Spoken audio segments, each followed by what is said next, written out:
friendship tea party, we chose a puppet fidget theme. If you actually want to see the party and how much fun we had and different ideas, games, check our sister channel, SweetCake Family, and I'll put the link in the description box.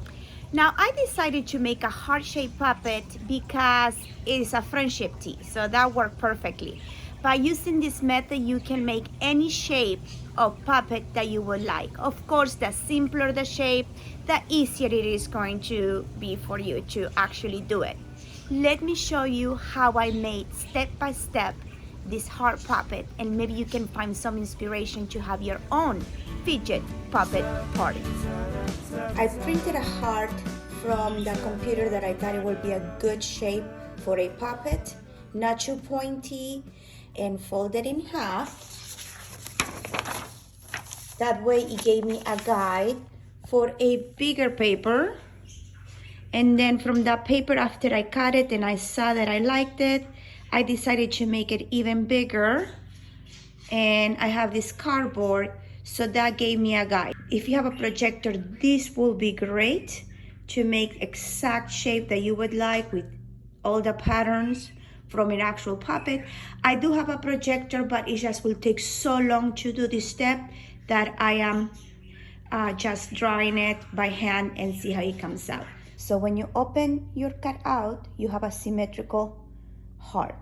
Now I do want more of a B, just as the original, so I'm going to fold it again. That's much better. Again, you don't want to have a very sharp curve because remember, you're going to put cardboard all around it. So you want a more natural form of a heart, not too crazy of a shape. Otherwise, you're going to have a hard time later on when you have to glue all that cardboard. Now let's go transfer this into our foam boards.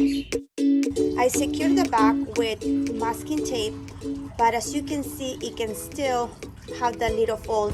So what I'm going to do right now is to use a glue gun and make sure this doesn't bend.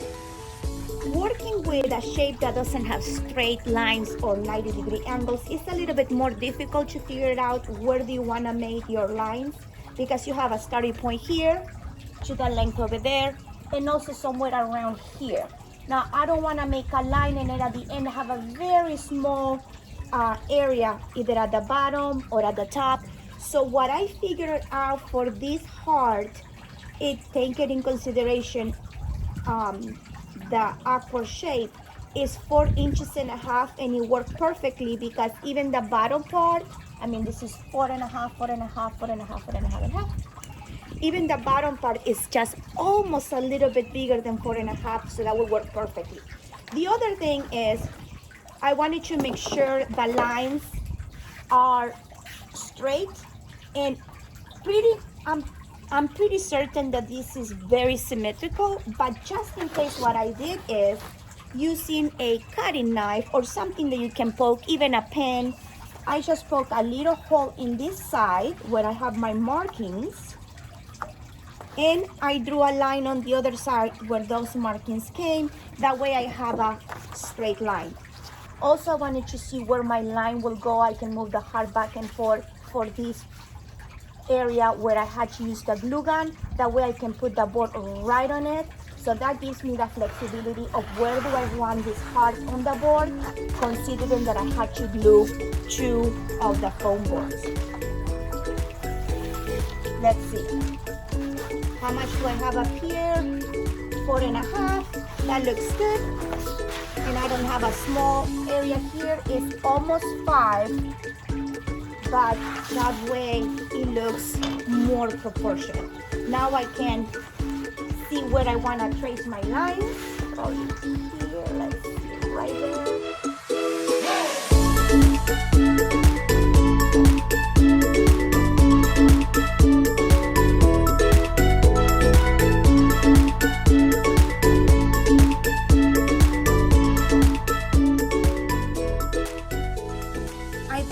Several strips of foam board to the desired width. Mine was 4 inches wide, and score the board every inch or so to help the foam bend to the desired shape.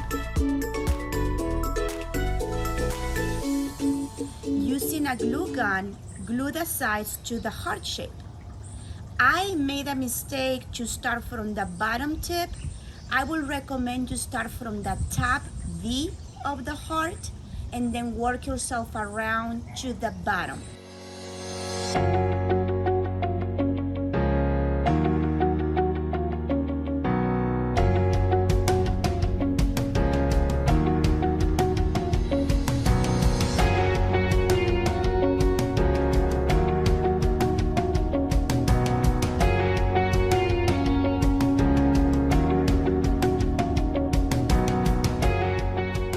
So now you choose your colors. You can do 3, 4, 5.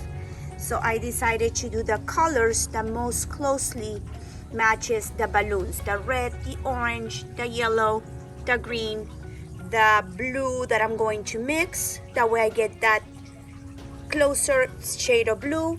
And the purple, same thing. I'm going to mix 2 purples to get closer to that shade of blue. One word of caution about mixing colors, make sure you mix more than enough than what you need, because I predict that I may need a couple of hands to cover the white. And if you mix just a little bit, you may not have enough to cover the entire area, and then you will have a mismatch blue or purple or whatever color you choose to mix. And the geese are coming home. That's what you hear.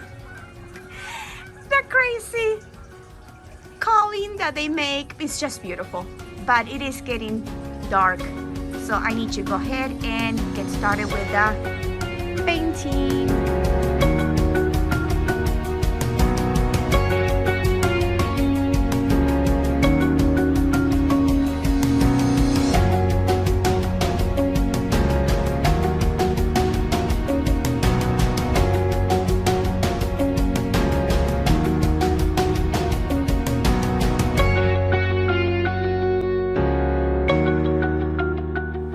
Okay, I am done with this part, and I think since it's 11:57, I am going to bed and finish the balloons tomorrow.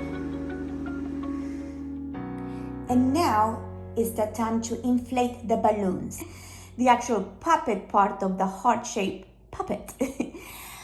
And I really like the metallic blue. I couldn't find metallic colors for all the colors. Also, inside of a few balloons, I placed a paper with the shape of a puppet that matched a gift bag. Now each girl took home a little gift bag with some sweets and more puppets and things like that. The girls will take turn and choose one of the balloons and pop it. When they pop the balloon, if they had a strip of paper with one of the puppets that matched the bag, they will stop. If not, they will continue popping balloons until they got their little paper. So that was a cute way of getting their gift bags to take home.